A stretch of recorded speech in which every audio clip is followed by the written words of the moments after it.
નમસ્કાર દર્શક મિત્રો, જી ટીવી ગુજરાતી ન્યૂઝમાં આપનું હાર્દિક સ્વાગત છે। હવે જોઈશું સમાચાર વિગતવાર। આજરોજ અંગારકી ચોથનું મહાપુણ્યશાળી યોગ હોય સુરતના પાલપાટિયા સ્થિત સિદ્ધિવિનાયક ગણપતિ મંદિર ખાતે ગણેશ યાગનું વિશેષ આયોજન કરવામાં આવ્યું। સવારે 9 કલાકે ગણેશ યાગ શરૂ થઈ અને 4 કલાક બાદ તેની પૂર્ણાહુતિ કરાઈ હતી। સાંજે 7 કલાકે મહાઆરતી અને રાત્રે 8 કલાકે સૌ હનુમાન ચાલીસા ગાનનો કાર્યક્રમ પણ યોજવામાં આવ્યો હતો। સિદ્ધિવિનાયક ગણપતિ મંદિરના મેનેજિંગ ટ્રસ્ટી નીતિન મહેતા જણાવે છે કે મંગળવાર સાથે વદ ચોથ આવે તેને અંગારકી ચોથ કહેવાય। બીજા શબ્દોમાં સંકટ ચતુર્થી એટલે કે સંકટમાંથી મુક્તિ કરવાવાળી ચોથ તરીકે પણ ઓળખાય છે। આ દિવસે ભક્તો વિધિ મુજબ ભગવાન ગણેશની પૂજા કરે છે। વ્રત કરવાથી તમામ દુઃખો દૂર થાય છે। દર મહિને પૂર્ણિમા પછી આવતી ચતુર્થીને સંકષ્ટી ચતુર્થી કહેવાય છે। અમાસ પછીની ચતુર્થીને વિનાયક ચતુર્થી કહેવામાં આવે છે। આ મહિનામાં 2 વાર ચતુર્થી વ્રત રાખવામાં આવે છે। એક અંગારકી ચોથનો ઉપવાસ કરવા પર 21 ચોથ કર્યાનું ફળ અને પુણ્ય પ્રાપ્ત થતું હોય છે।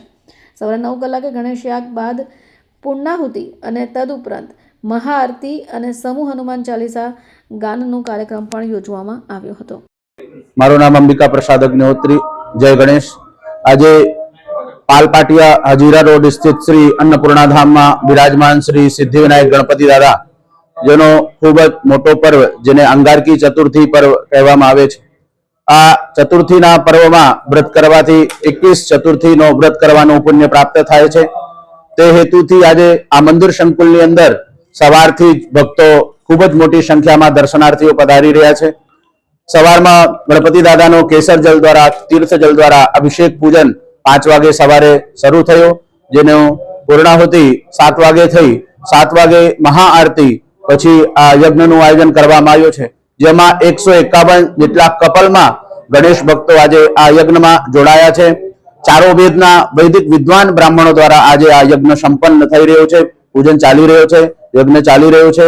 સાંજે સિદ્ધિવિનાયક ગણપતિ દાદાની મહાઆરતી સાંજે 7 વાગે થશે અને મહાઆરતી પછી હનુમાન ચાલીસા પાઠ અને ભજન સંધ્યાનું આયોજન રાખવામાં આવ્યું છે।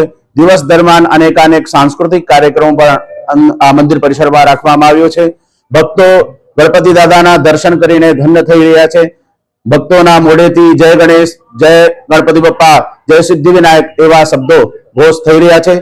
અને આ ચતુર્થી પર્વમાં ભગવાનને જાસૂદ, કરણ, રક્તપુષ્પ, મોદક આદિના અર્ચનથી શ્રી ગણપતિ દાદાને પ્રસન્નતા પ્રાપ્ત થાય છે। તે હેતુથી આ સર્વજન કલ્યાણ માટે આજે યજ્ઞનું આયોજન છે। તો મંદિરના ટ્રસ્ટી શ્રી નીતિનભાઈ મહેતા અને એમના ટીમ વર્ક દ્વારા, એમના સર્વ ટ્રસ્ટીઓ દ્વારા આ સરસ દિવ્ય આયોજન કરવામાં આવ્યું છે। આપ સર્વ સુરતવાસી અને ગુજરાતના તમામ સર્વ ભક્તો આજે આ ગણેશ ચતુર્થી અને અંગારકી ચતુર્થી પર્વની આપ સર્વને હાર્દિક શુભેચ્છા, હાર્દિક શુભકામના। જય ગણેશ।